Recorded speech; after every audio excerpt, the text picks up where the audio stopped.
So, let me roll these windows up so you can hear me. Nick Cannon did an interview. I can't sit through Nick Cannon, so I'm not going to do it. But I examined the gist of what he said, and, he called white people animals.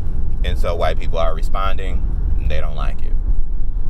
I don't have the same viewpoint, and I don't express myself the same way as Nick Cannon does, but I can definitely identify with thinking the mindset that white people are animals. Now, I have white friends, and I think my white friends are great. But when I contrast my friends against America,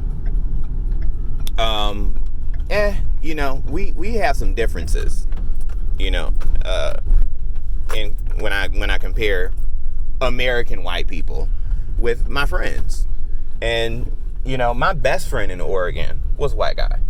I have so many instrumental people who have been in my life, who are just good people.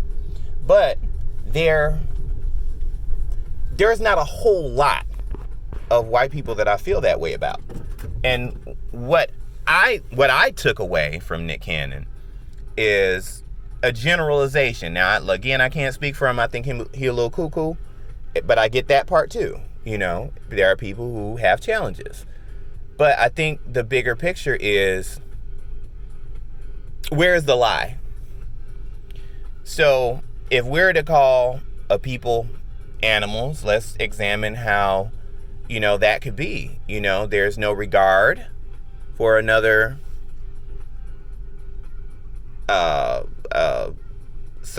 something else, because if we're going to compare with the animal kingdom, we can say that, they have no regard. They're just hungry, and they're going to eat, or they're going to fight, or they're going to do whatever. They're going to lash out. Whatever it's going to be, that's what they're going to do. And as I look through history and make a comparison of what was happening then and what's happening now, my, great ancestors, they were enslaved. Okay? Some of them put on ships, some of them put on reservations. So put on a ship, made to work for an unlivable wage. How is that different from today? What we're experiencing, what we're dealing with, the challenges. White people don't see it. It doesn't exist. Well, now they recognize that there is police brutality, but okay, yeah, that happens.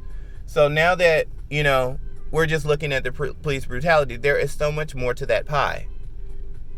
And people are suffering.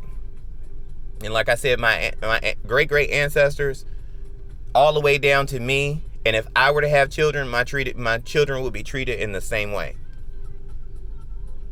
And so people are tired, and they're not gonna look at individual white people. They're looking at white people as a whole, because every time you look up, you see white people. You see monuments of rebels, monuments of slave holders. We're still celebrating Christopher Columbus Day for good grief. How can people not look at you as a culture, as a race of people, when you allow, through inaction or action, for this to continue? How are we supposed to look at you and say you're different when as a whole y'all just keep this ball rolling? And it's not I think the difference in perspective that I have is that I will acknowledge that there are white people on an individual level that are cool, great.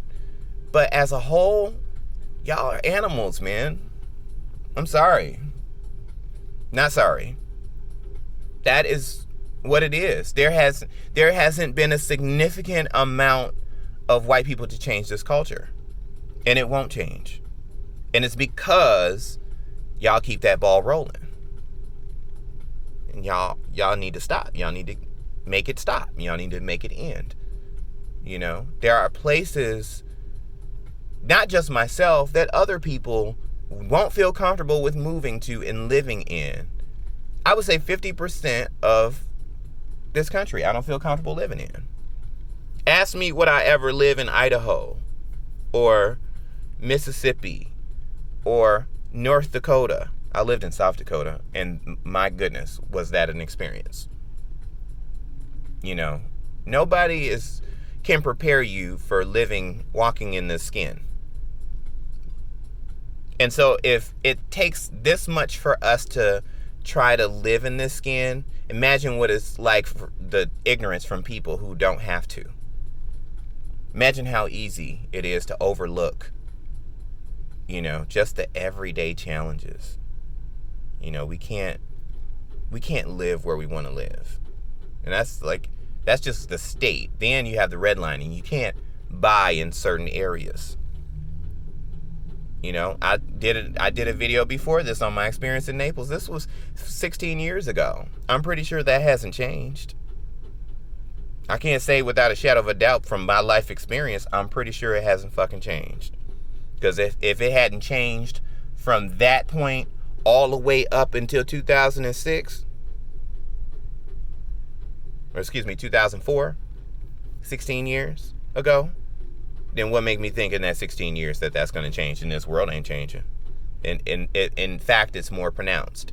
So again, where's the lie on Nick Cannon? This is the way that we feel living here about y'all. But I say there, you look at a culture of people. I think that people they do group people. They group people of color together and say, oh, you're tall, you should be good at basketball. Not everybody does it, but a significant amount of people do it. So there are stereotypes. We use stereotypes in order sometimes to gather data.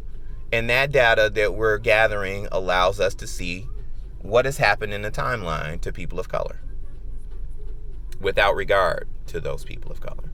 But anyways, I had to do this video because I know that they're going to jump on Nick Cannon for what he said. But how you going to jump on Nick Cannon, but you haven't jumped on this administration?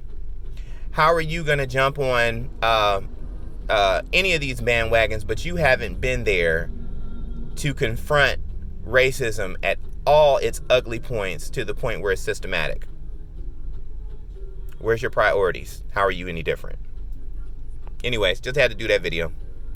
I'm about to enjoy my day. Y'all enjoy yours. Along with the Six Skin Poet /Poseidon /Neptune /Zeus. And we out of here.